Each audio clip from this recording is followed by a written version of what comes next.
देखा मास्टर, उ लइकवा कहत हो दुआरे पे बारात आइल बा। और नवहीन के देख के का कहता, अरे आइला है बारात करे या कि हमसे बात करे। जो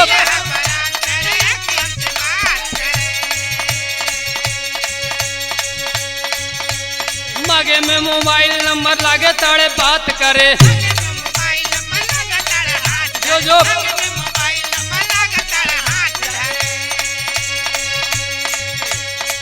लेकिन फिर कहे वो लड़कवा का कहे, गोरी फूला झाड़ी बाड़ू पापा के परी बाड़ू।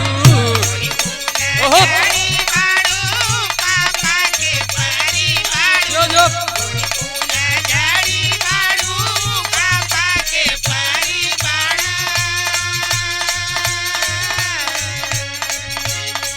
गोरी फूला झाड़ी बाड़ू पापा के परी बाड़ू। लगलू पसारे तू तपा पियर फराक वाली। लगलू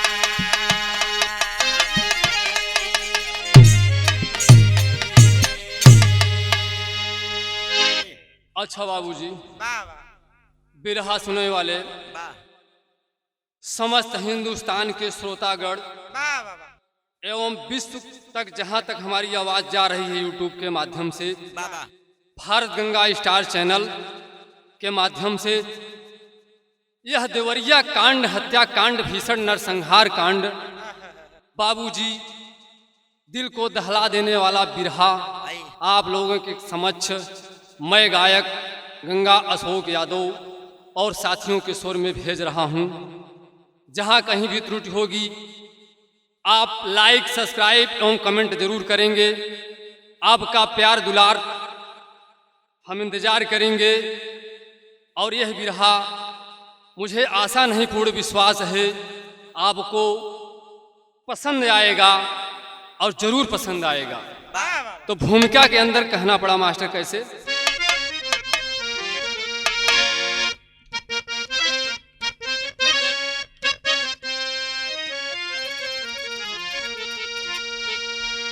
तो जिस दिन आजादी के उस महानायक को सारा जग कर रहा सत सत नमन है। दो कुलों का उजड़ गई ले खिलता चमन है। महज भूमि के थोड़े हिस्से के खातिर हुई खूनी क्रांति में सपने अधूरा। बिना निर्मल सोचे किया काम जो है, मारे पग पे कुल्हाड़ी हृदय पीछे छूरा।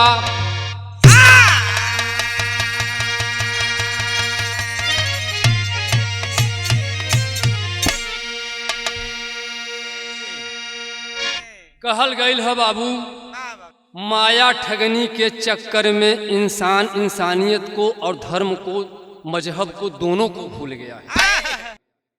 ऐसी ही दर्दनाक कहानी देवरिया थाना रुद्रपुर के अंतर्गत एक कहानी है। और ये कहानी यादव प्रेमचंद जो कि सदस्य जिला पंचायत रह चुके थे, आज इस दुनिया में नहीं हैं। बाबूजी बदले में उस भीड़ ने, उस मृतक यादव की भीड़ ने जा करके बदले की भावना को लेकर के आज आक्रोशित हो जाती है बाबूजी, तो गजल का भाव देना।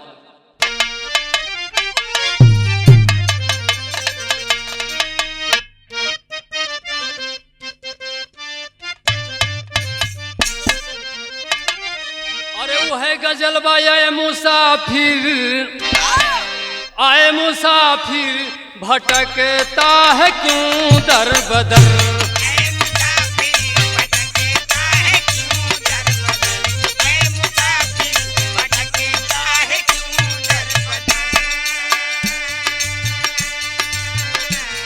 मुसाफिर भटकता है क्यों दर बदर, दोनों रहबर के आलम मदीने में है।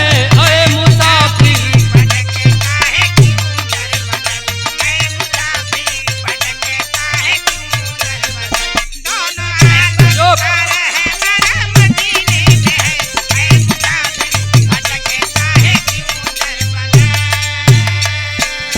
बदर। लेकिन है देखा गीतिया से सुंदर बिरहा में कवि जी भाव लिखे हैं उस दर्दनाक कहानी के बारे में।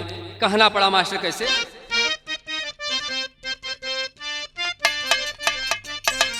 कहना पड़ा आए जमीना किसी की बपौती हुई,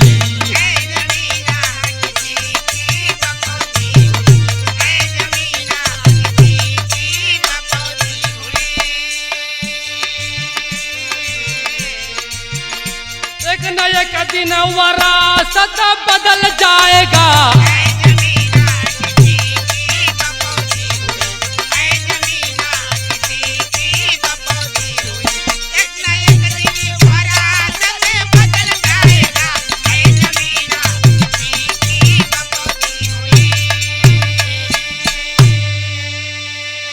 मरते जिसके लिए ओ है दर पर पड़ी,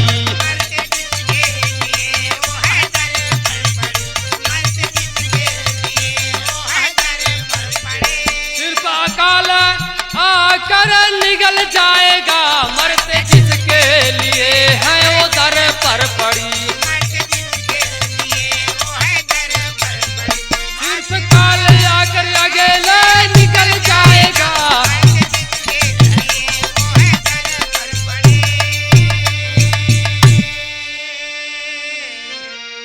बाबूजी कहानी के आप लोग सुन लें, ये कहानी कोई साधारण कहानी नहीं है, ये बहुत ही दर्दनाक कहानी है बाबूजी। ये ऐसी घटना हिंदुस्तान के अंदर जो घटी हुई है कहानी, या तो एक उड़ीसा रेल दुर्घटना की कहानी थी, उस कहानी को भी आपके समक्ष हमने पेश किया और बहुत ही दर्दनाक कहानी थी। आप लोगों का प्यार दुलार मिलता रहता है, लेकिन नज़म में कहना पड़ा मास्टर कैसे,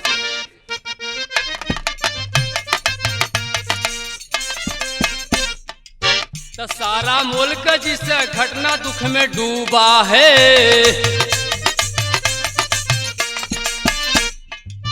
फिर गया पानी मिला धूल में मनसूबा है। देवरिया रुद्रपुर टोला की कहानी है, सत्य प्रकाश दुबे कर रहे किसानी है। बड़ा भाई घर में ज्ञान प्रकाश रहे, तो छोटे भाई साधु डूबे उदास रहे। उसी टोला में यादव प्रेमचंद परिवार रहा, सदस्य जिला पंचायत बड़ा होनहार रहा। जमीन 10 बीघा साधु से लिखवाया है, जाके तहसील अपने नाम करवाया है। विवाद बढ़ते चला हगरसू की लड़ाई में, विवाद बढ़ चला हगरसू की लड़ाई में, किया जगन हत्या ज्ञान की बड़ाई में।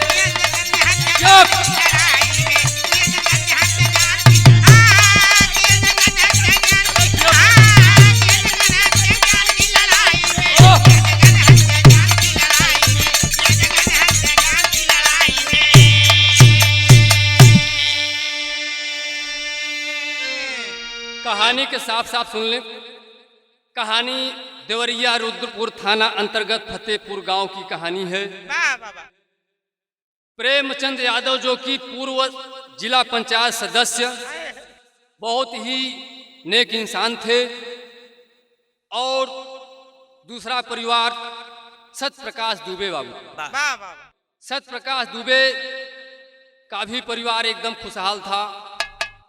और इस कहानी में जमीन को लेकर कुछ विवाद था आपस में। जैसा कि पेपर पत्रिका से बताया जाता है, सत्यप्रकाश दुबे के छोटे भाई साधु दुबे बाबूजी, उनका शादी विवाह नहीं हुआ था और बेचारे बिल्कुल व्यवहारिक व्यक्ति थे।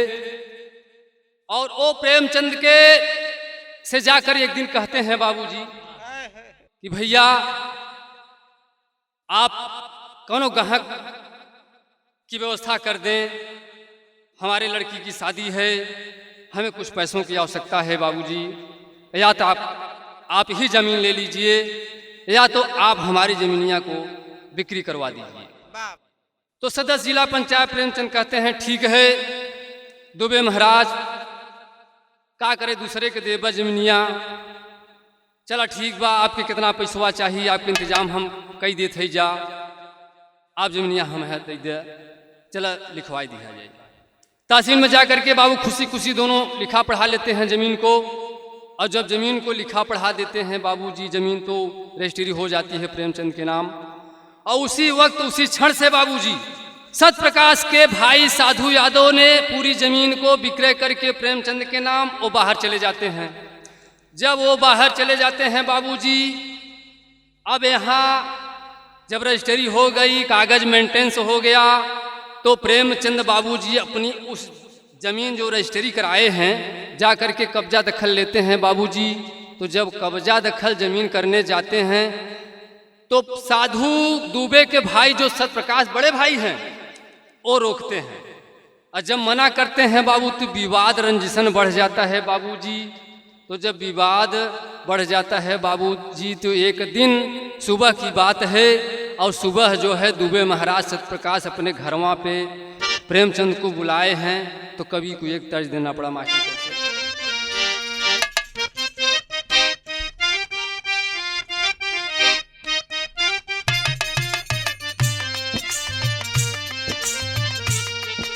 और यहाँ वह तर्जवा मास्टर, नवरात्र का चला था, नवरात्र के मौसम मास्टर, और देवी माँ के दरबार में भक्त कहता है कैसे।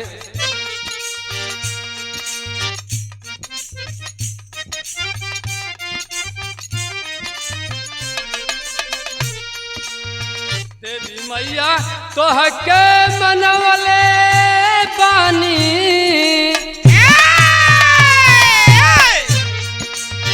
देवी मैया तो हके मनवले बानी, मंदिर सजौले बानी हो।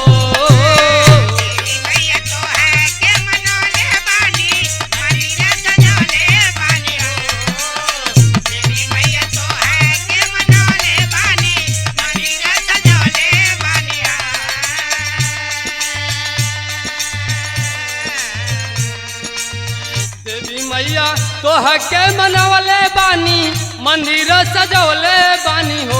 हे मैया आवतनी हमारी दुवरिया, हे मैया तनी फेरी द नजरिया। जो जो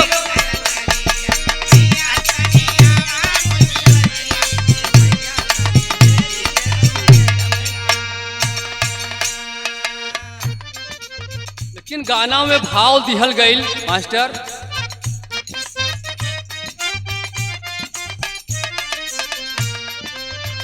जब जमीन के कागज सब दुरुस्त हो जाते हैं तो पूर्व सदस्य जिला पंचायत प्रेमचंद यादव अपनी जमीन को 10 बीघे जमीन को देखने और फावड़ा लेकर के उस खेत पर जब जाते हैं मेड़बंदी करने के लिए तो भाव देना पड़ा मास्टर कैसे।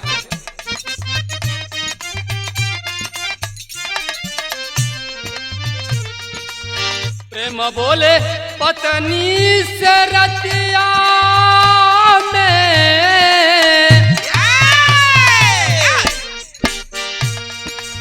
प्रेम बोले पत्नी से रतिया में सुन मोरी बारी धनिया।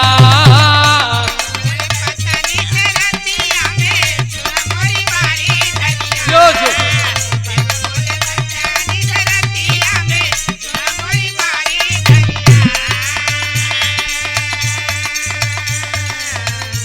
बोले पत्नी से रतिया में सुन मोरी बारी धनिया। सुबह खेतवा में धान कटवई बेले अइह चाय पानी धनिया।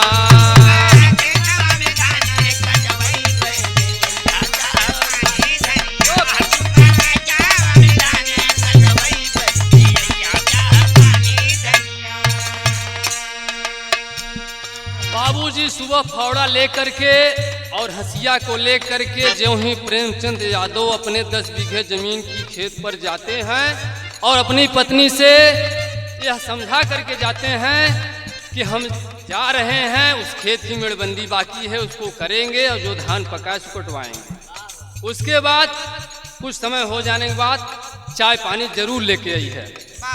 तो अंतराम कहना पड़ा मास्टर।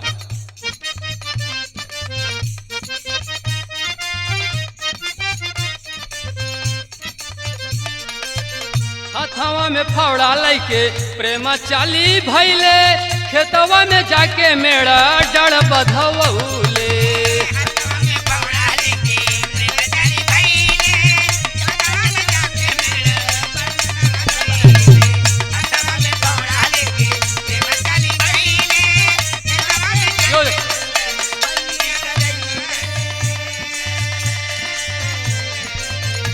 पाके खबर अइले सत्य प्रकाश,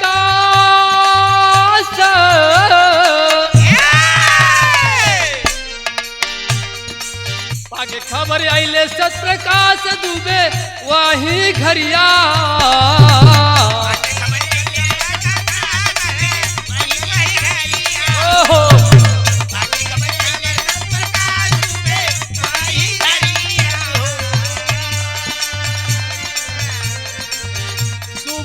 खेतवा में डाड़ा बंधवई बेले अइह चाय पानी धनिया।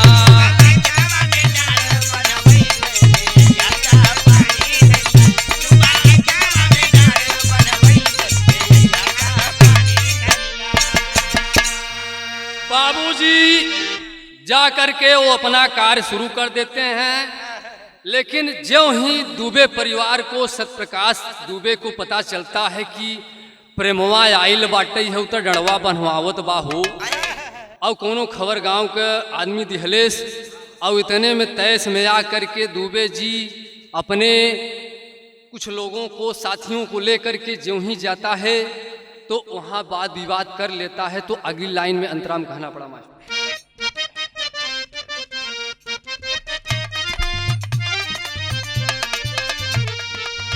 वाद विवाद बढ़ल खेतवा में भैया मार दिहल दुबे चाकू प्रेम के कसैया।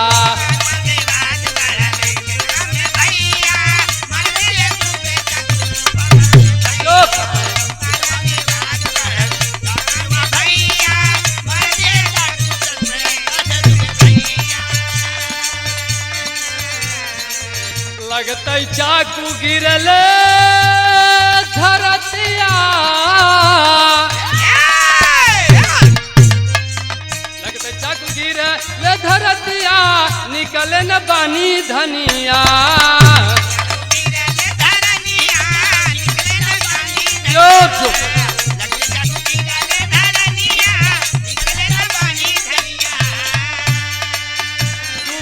खेतवा में मेड़ बनवई बेले अइह चाय पानी धनिया।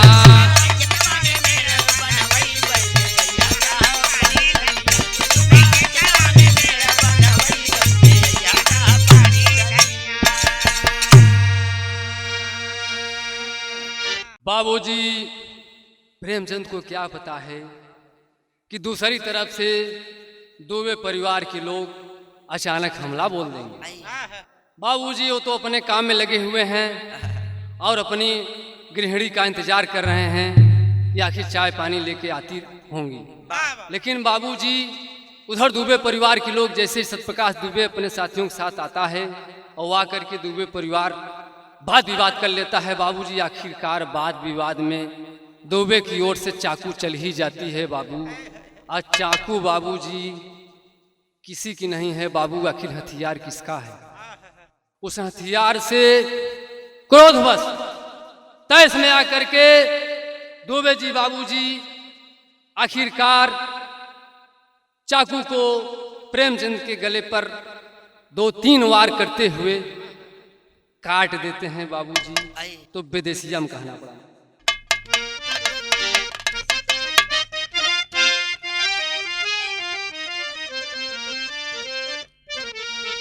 अरे हथवा में चाय पानी लई के गुजरिया हो,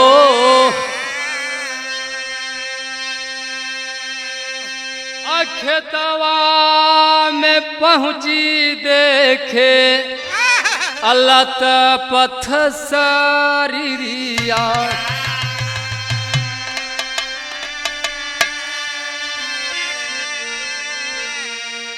अमुहवा से चिखा निकली अब बरस नजरिया हो। हमका लगौल कवने ओरिया संवरिया।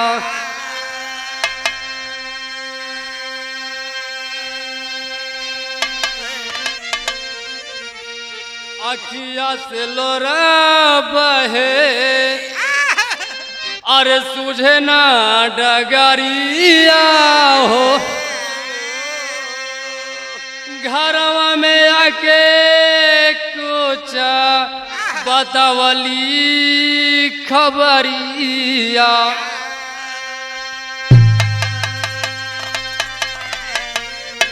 सारा परिवार जब अरे सुनल मौत खबरिया हो, तनावा पे जलई लागे खूनी अंगरिया।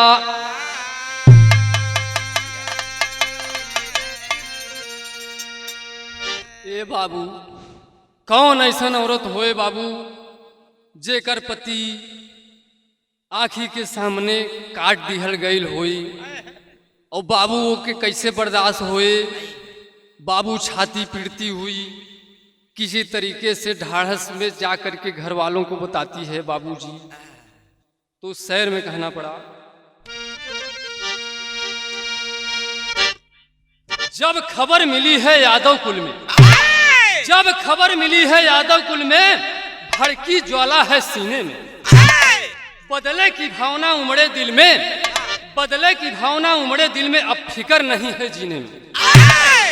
कितना हिम्मत उस बाभन में, कितना हिम्मत उस बाभन में जो प्रेम भैया का खून किया। एक को मारा मारेंगे, 10 लोगों को, सारे परिवार को फोन किया। बाबूजी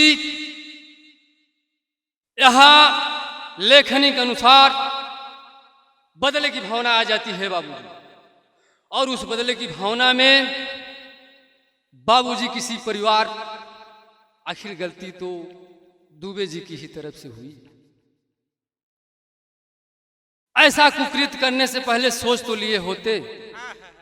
कानून किस लिए है, सरकार किस लिए है, प्रशासन किस लिए है, जमीन अपनी जगह है, लेकिन कहना पड़ा मास्टर।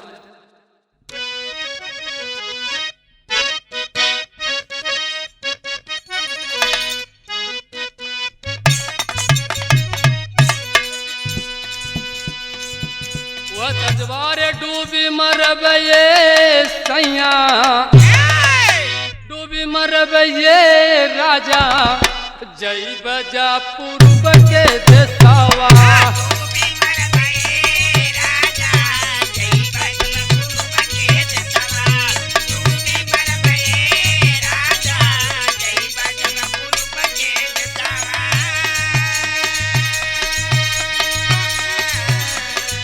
ओही पूर्व देशवा में बसे बंगालिनिया हो।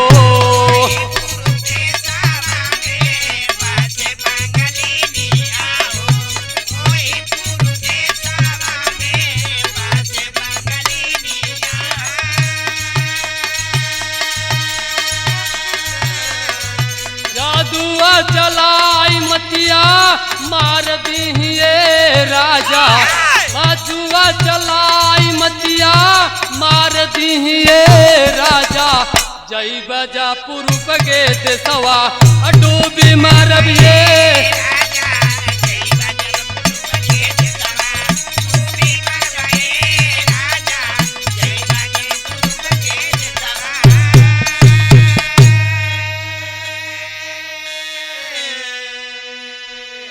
बाबूजी उस तैस में आकर के खिसियानी बिल्ली खंभा नोचे, आखिर भीड़ क्या करेगी। जो ही टोला मोहल्ला गांव को खबर मिलती है कि प्रेम भैया का आखिर कत्ल हो गया, पूरी भीड़ बाबूजी गांव मोहल्ला टोला जात बिरादर कोई नहीं पहचान रहा है। पूरी जात बिरादरी के लोग दुबे परिवार पर चढ़ जाते हैं और तैस में आकर के बाबूजी करते क्या है।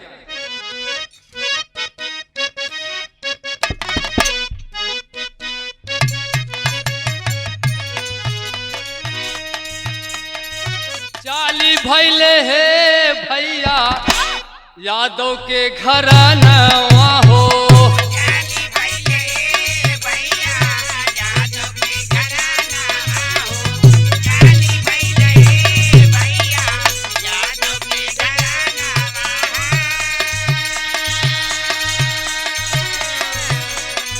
लइके अपने हाथावा में, लइके अपने हाथावा में सब ही हथियारवा हो।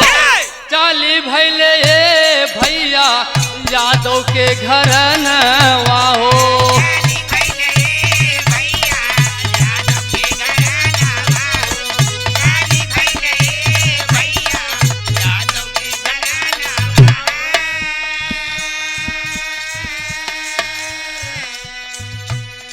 बाबूजी उस यादव परिवार के गमगीन माहौल के साथ पूरी टोला मोहल्ला के लोग एकदम से चले जाते हैं, मालूम जैसे कि दुबे परिवार ने कोई अच्छा नहीं किया। तो अंतराम कहना पड़ा मास्टर।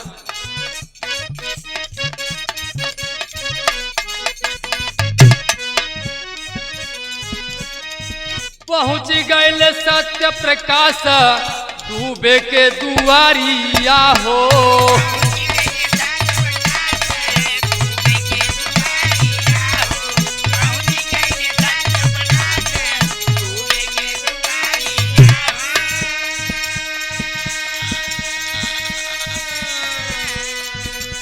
देख सारा परिवार घुसले भितरिया हो।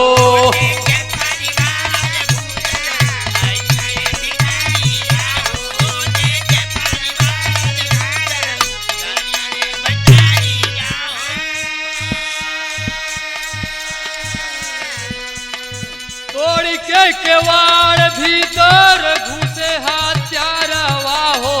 तोड़ के किवाड़ भीतर घुसे हत्यारवा हो। चली भैले हे भैया यादव कुल घरानवा हो।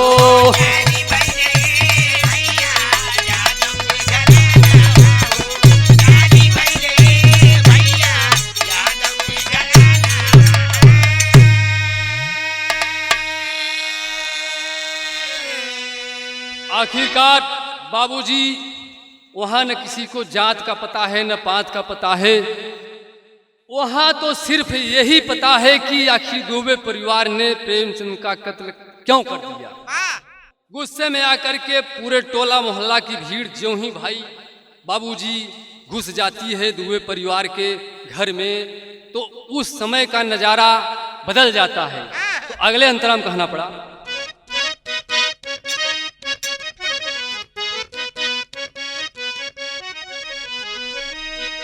लागे मारे काटई जैसे गाइया कसाइया हो,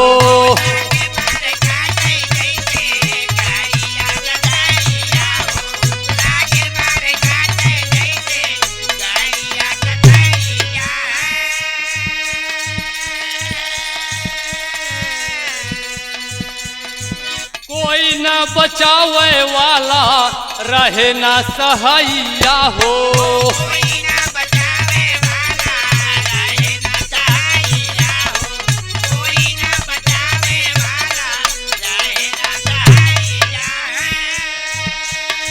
बारी बारी सबके ऊपर करई लागे वारवा हो, बारी बारी सबके ऊपर करई लागे वारवा हो, चली भैले बापू यादव कुल घरानवा हो,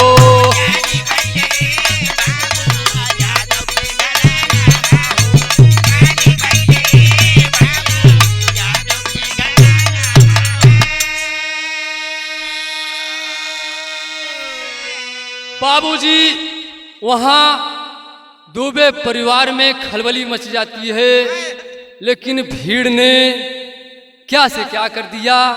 भीड़ ने नहीं पहचाना ये दुबे जी की बेटी है, ये दुबे जी की पत्नी है, ये दुबे जी हैं, ये उनका परिवार है। आखिरकार भीड़ ने वही मातम फैलाया जो प्रेम के साथ हुआ। तो बाबूजी जबकि गुनाहगार कोई और है, लेकिन टेरी में कहना पड़ा,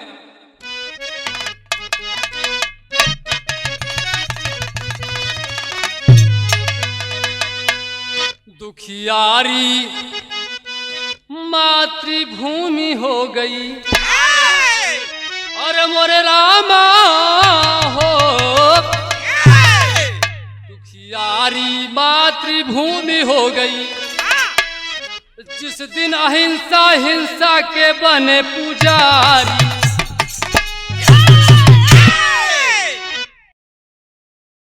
जिस दिन अहिंसा हिंसा के बने पुजारी, दुखियारी मातृभूमि हो गई। बाबूजी दोनों परिवार संपन्न थे, लेकिन अहिंसा हिंसा में बदल गई। इसलिए धरती माँ आज कहाँ पर रही है? तो छंद है मास्टर,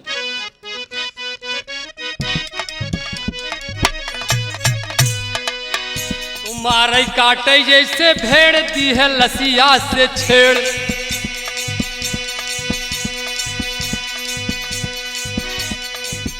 ढेर बन गई ले पापी दुश्मनवाना,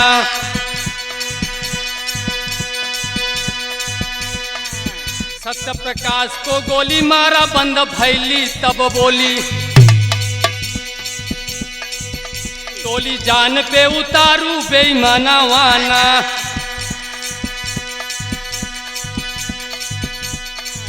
पत्नी किरण बीचे आई पापी दिहले मुआई, भाई तरत नहीं खाए वहीं छानावाना।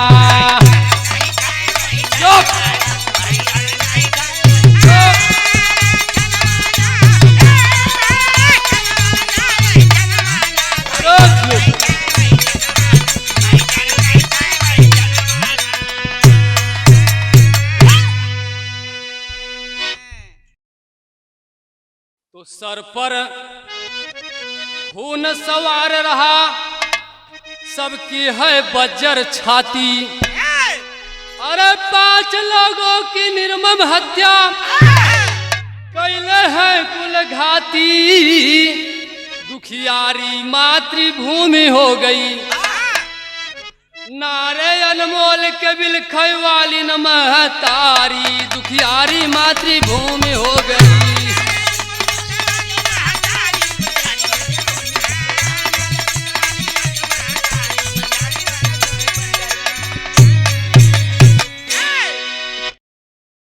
बाबूजी नजारा देखते ही देखते धरती माँ पर सन्नाटा छा गया, मातम छा गया, भीड़ बेकाबू हो गई और आखिरकार दुबे के परिवार में 5 लोग मारे गए। दुबे सत्यप्रकाश दुबे स्वयं, उनकी पत्नी सलोनी दुबे, उनकी 2 बेटियां और बेटा मारा गया। एक बेटा घायल है जो अस्पताल में इलाज चल रहा है। तो सारंगाम कहना पड़ा मास्टर।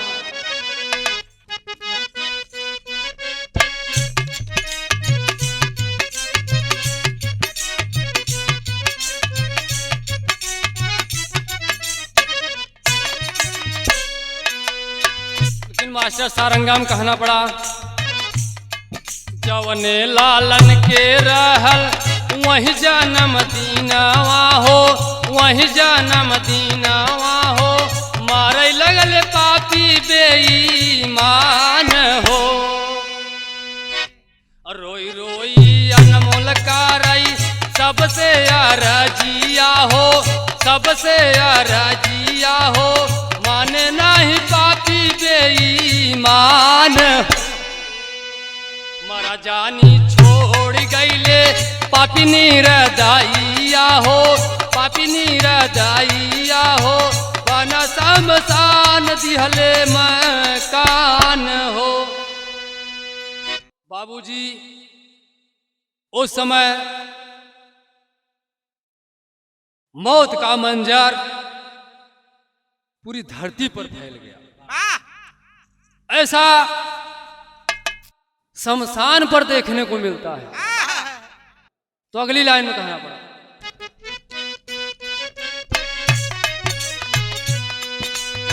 बड़ा बेटा देवस गईले छोड़ के महलिया हो, छोड़ के महलिया हो, कथवा सुनावे जजी मान हो। सत्यप्रकाश का बड़ा बेटा देवेश घर पे नहीं था बाबूजी, जजमानी करने गया था, इसलिए आज बच जाता है। तो एक तर्ज देना पड़ा मास्टर।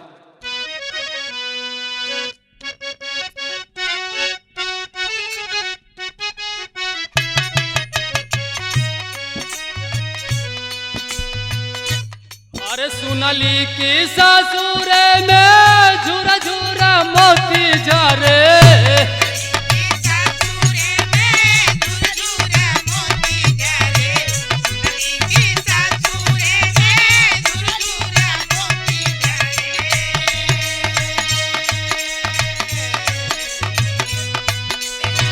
मोरे लेखे मोरे लेखे मोरे लेखे सातुआ सा पनवाए बाबूजी हो।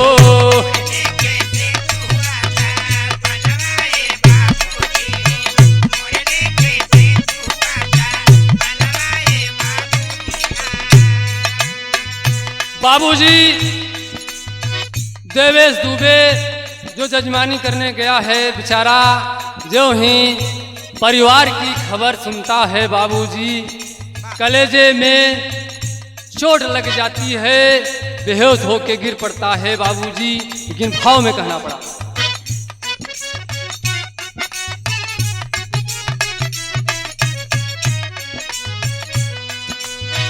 पावले देवेश जब घर के खबरिया हो,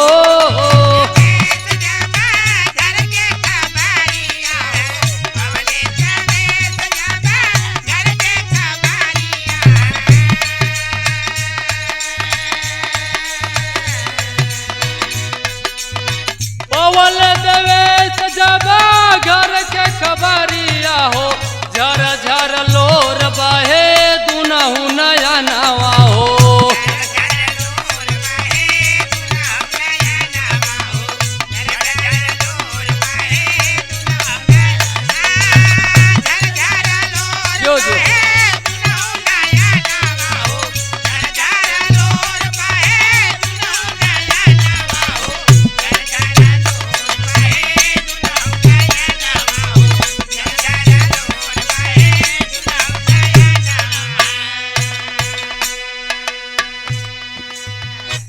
विधाता, आज ही कौन दिन देखे के पड़ा था बाबूजी।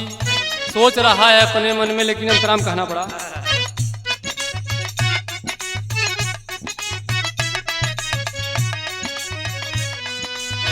हाय हो विधाता ढाया गजब की रातिया हो।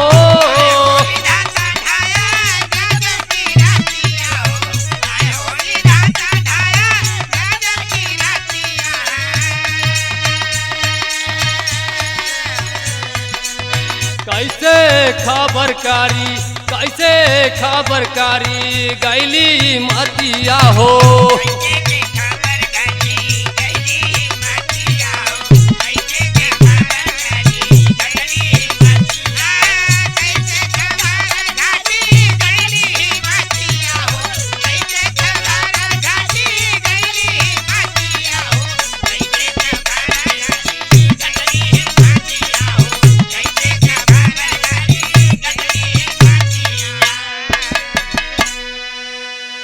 बाबूजी आखिरकार देवेश की हिम्मत घट जाती है, बाबूजी अचेत हो जाता है, लेकिन फिर अंतराम कहना पड़ा।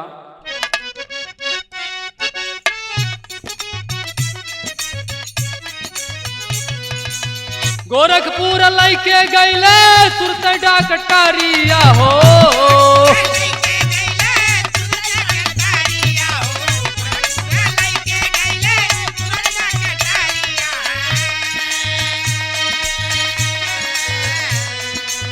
बचल बिरन के हमरे सुनिला पुकारिया हो।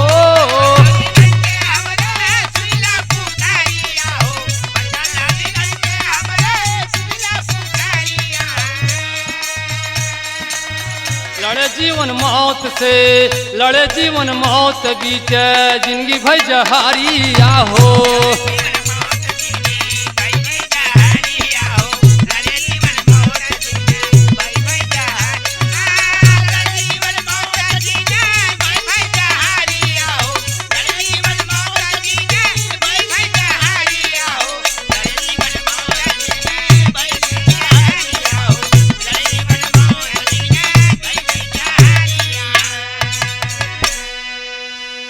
बाबूजी आज टोला मोहल्ला के लोग यह नज़ारा देखते हैं कि आखिर देवेश की तबीयत खराब हो जाती है और तुरंत एम्बुलेंस बुलवा करके बाबू गोरखपुर हॉस्पिटल में एडमिट कर देते हैं, लेकिन पहाड़ में कहना पड़ा।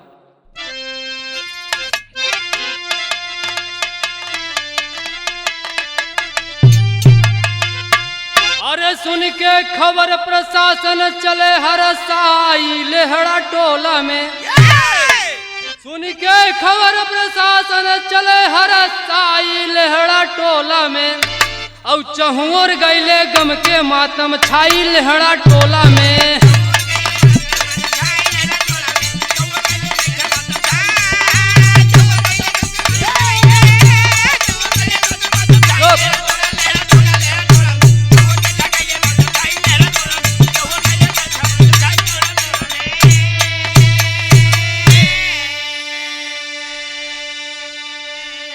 बाबूजी उस गांव में दुबे के उस गांव में लेहड़ा टोला में आखिरकार मातम छा जाता है बाबूजी।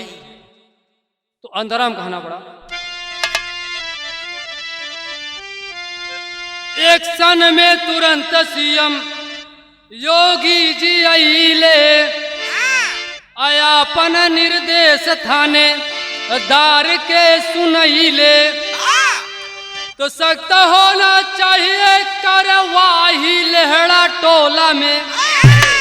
अब मैं फोर्स पहुंचे थानेदार अब जाई लेहड़ा टोला में। बाबूजी पूरी फोर्स सहित डीजीपी डीआईजी मैं थानेदार पुलिस कई थाने की पुलिस आ जाती और पूरी भीड़ एकत्रित हुई है, लेकिन वहां परिंदा पर नहीं मार सकता। तो अगली लाइन कहना पड़ा।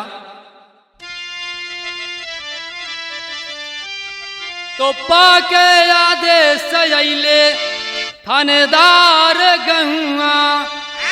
अब बैठ गईले द्वारे द्वारे अब पुलिस हर ठुआ तो पसरा सन्नाटा सगरो छाई लेहड़ा टोला में और सबके चेहरा गौआ में अमुर जाई लेहड़ा टोला में।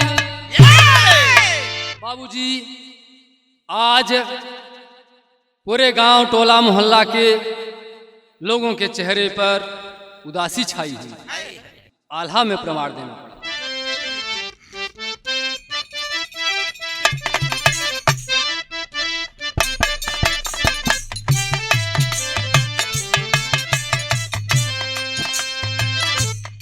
जवन भूमि को दिहल जाला अरे जननी के दर्जा भैया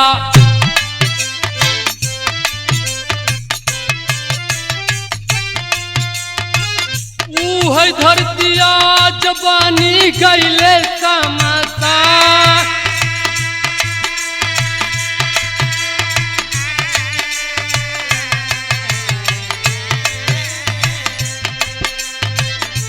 आके खबर आइले पुलिस की टोली आए बाबू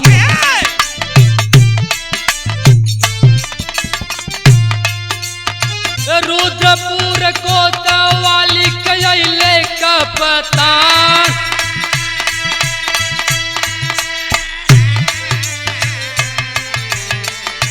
आ रहा यादव के कैले गिरफ्तारिया ये बाबू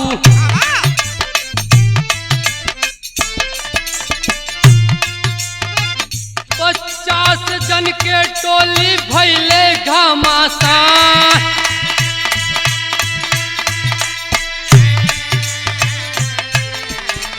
गोरख श्यामा राम जी अर्जुन प्रदीप कुमार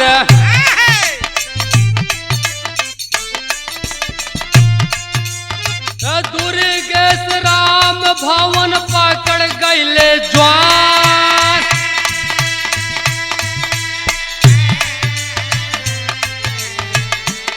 कर तिवारी बेचू राजभर खुल गए नाय भैया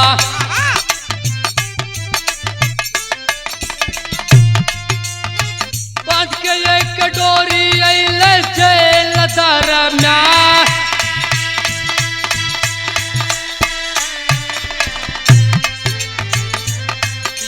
में योगी चढ़ के अपने विमनवा भैया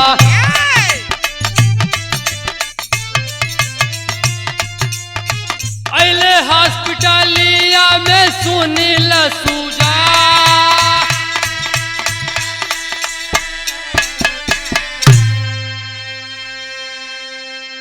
बाबूजी उस समय मैं पुलिस बल फोर्स भीड़ को संभाल रही है और 12 यादव गिरफ्तार हो जाते हैं और 50 जन की टोली अवैध रूप से गिरफ्तार है। आज सीएम योगी उस जगह अपने विमान से पहुंचते हैं जहां पे देवेश आज भर्ती है। बाबूजी जा करके जांच के सही निर्देश देते हैं तो खड़ी में कहना पड़ा।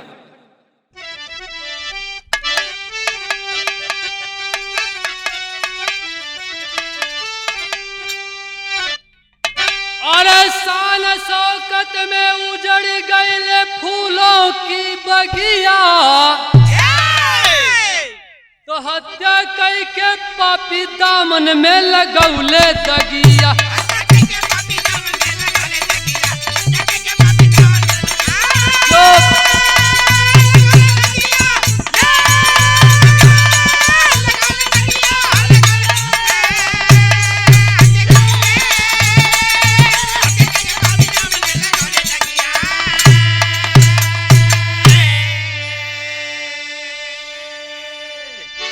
आखिरकार आपसी जमीनी विवाद में एक के बदले 5 लाश, खून हो गया बाबूजी। धरती माँ बिलख रही है, मातम छा गया है। यदि अगर दुबे का परिवार प्रशासन के बल पर जांच करवा लिया होता तो आज ये 5 लाशें और एक प्रेमचंद की लाश जान न जाती बाबू। तो एक के बदले 5 मुआवले और खेले खून की होली।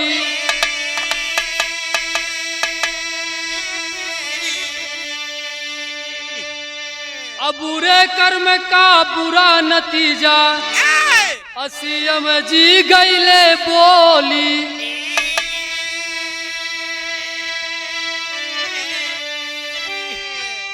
तो दुइनौ कुल में धधक बिरहन की अगिया,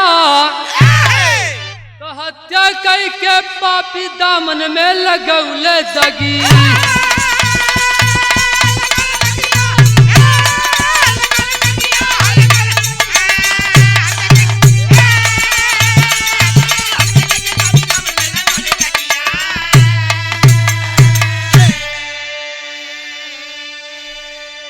आज उत्तर प्रदेश सरकार में भारतीय जनता पार्टी के चीफ मिनिस्टर योगी आदित्यनाथ जी पहुंचते हैं और अपने आला अधिकारियों से बातचीत करते हैं, मामले की जानकारी करते हैं।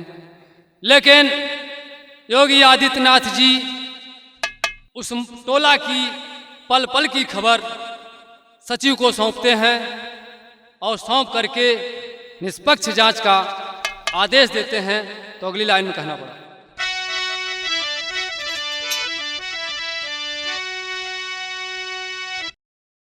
हिंसा को छोड़ के अहिंसा अपनावा और गांधी जी वाला भैया सपना सजावा। तो जमीन के खातिर बना जन कहू से बगिया, तो हत्या कई के पापी दामन में लगौले दगिया। आज कबीर जी की कलम इशारा करती है, इस मामले में कभी भी अहिंसा को नहीं अपनाना चाहिए। धरती इसी जगह पे पड़ी रह जाएगी। आप चाहें तो शासन प्रशासन का सहारा ले सकते हैं, लेकिन आखिरकार बाबू विवाद बस, जमीनी रंजस बस, दोनों परिवार उजड़ गए बाबूजी। तो अंतिम लाइन में कहना पड़ा,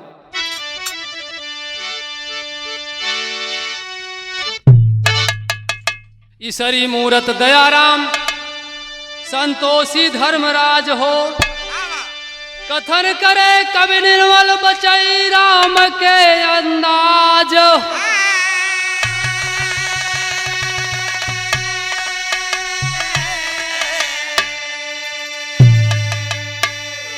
दुखियारी मातृभूमि हो गई, दुखियारी मातृभूमि हो गई, तो गंगा अशोक जिभिया बैठी शारद माई। दुखियारी मातृभूमि हो गए,